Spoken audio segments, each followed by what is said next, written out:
Hola, ¿qué tal?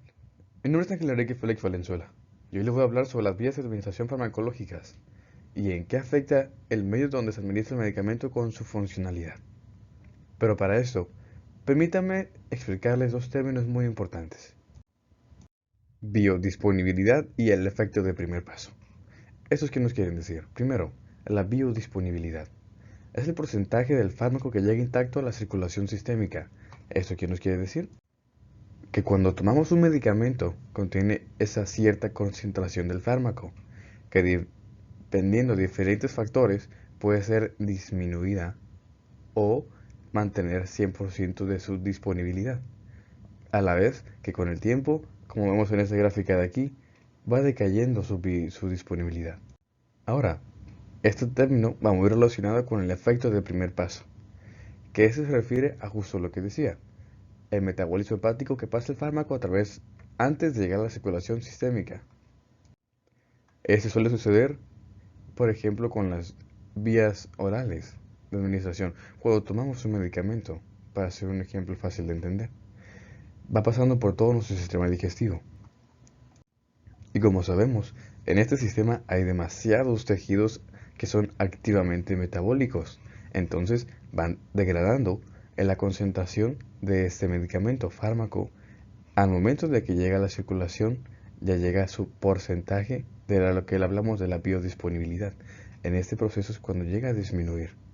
Ahora, como vemos aquí en la ilustración de aquí abajo, solemos relacionar el efecto del primer paso con el hígado, que sí lleva una gran parte en todos los casos de protagonismo, ya que el medicamento pasa por la vena porta hacia hacer el efecto hacia el hígado, pero el hígado no es el único culpable de quitarle la potencia o llegar a inactivar el fármaco.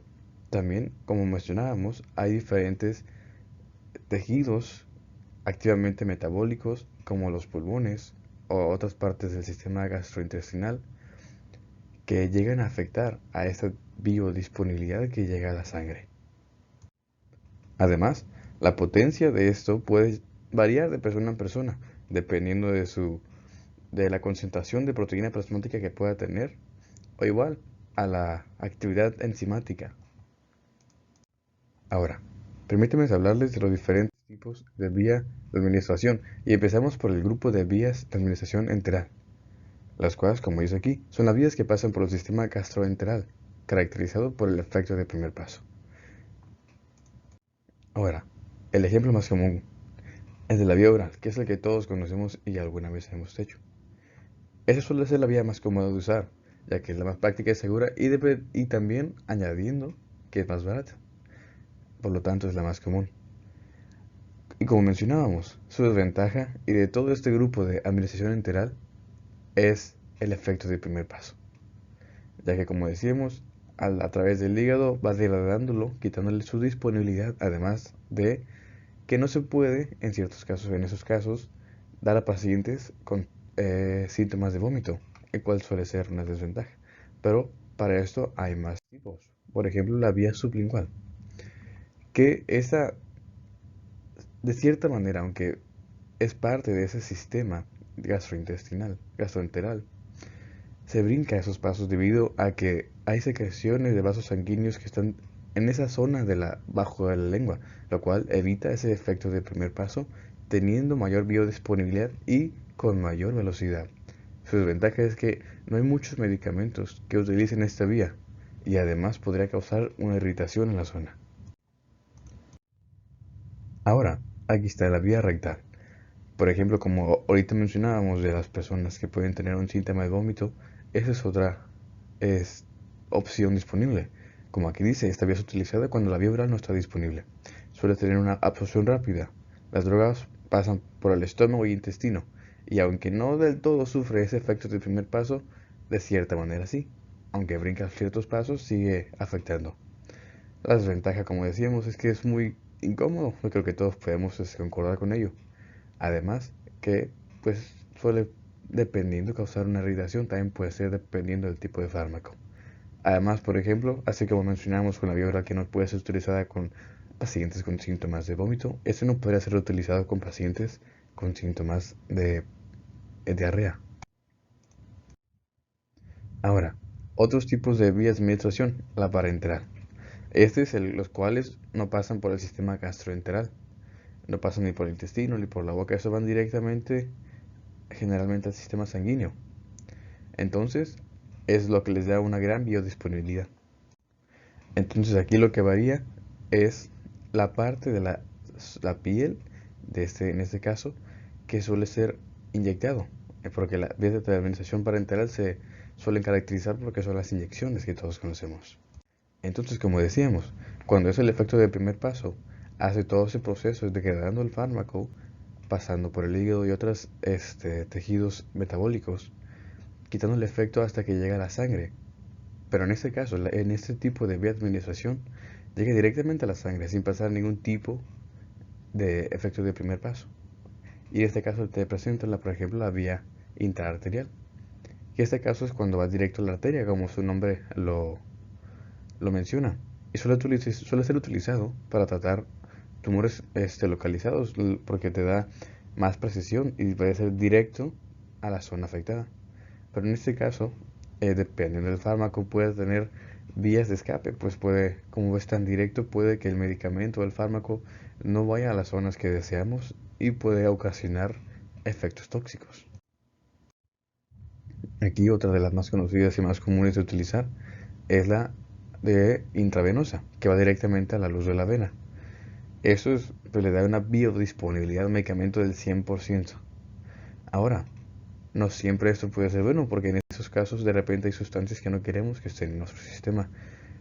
A comparación del sistema de cuando son a partir del sistema metabólico, aún hay formas de prevenir si en caso de que es algo que no queremos que pase nuestro sistema sanguíneo a regurgitar o ciertos métodos para quitarlo antes de que llegue al sistema sanguíneo.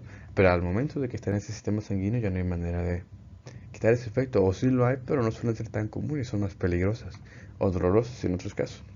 Entonces, en este caso la intravenosa llega directamente a la sangre, puede tener más complicaciones debido a que no hay manera de volverlo a sacar que ya pasa tan rápido al sistema. Y al igual, otra complicación puede ser la particularidad del paciente y sus venas, porque de repente hay pacientes en con los cuales no se les nota ni se le ven las venas, entonces es complicado, si quiere imposible en algunos casos, o se ocupan otros métodos para poder hacer uso de esta vía. Ahora, la vía subcutánea. Esta vía consiste en hacer la inyección del compuesto farmacológico en el tejido subcutáneo, como vemos aquí en esta gráfica. Ahí se ven los diferentes niveles. Entonces ahí estaba directamente al tejido subcutáneo. Eso suele ser aplicado en la parte externa del brazo o el muslo.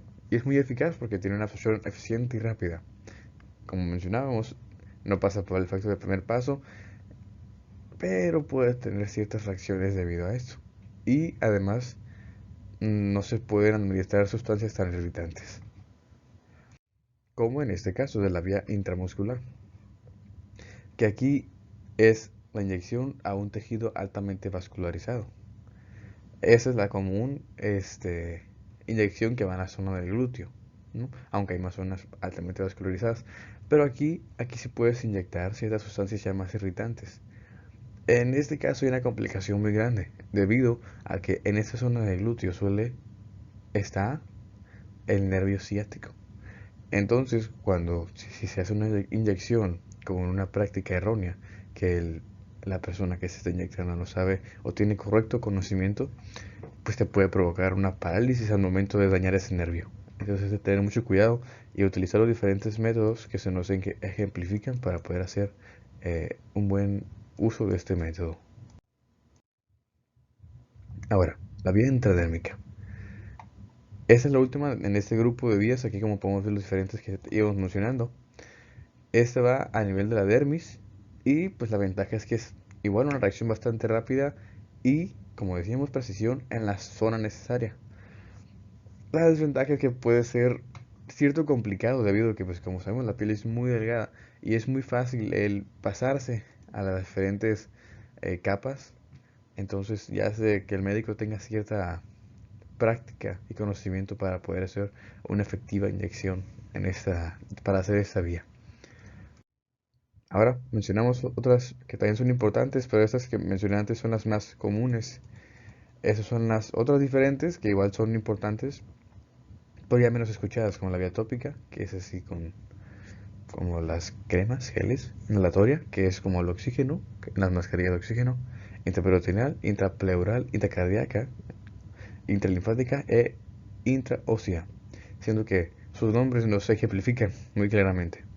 El que suele ser esas zonas como la cardíaca pues en el corazón, el sistema cardíaco ósea en los huesos, ¿no? En el peritoneo y demás. Entonces, así como explicamos aquí la bibliografía, espero que les haya gustado, que haya sido informativo y claro y directo al punto. Hasta aquí todo por ahora y les deseo buenas tardes.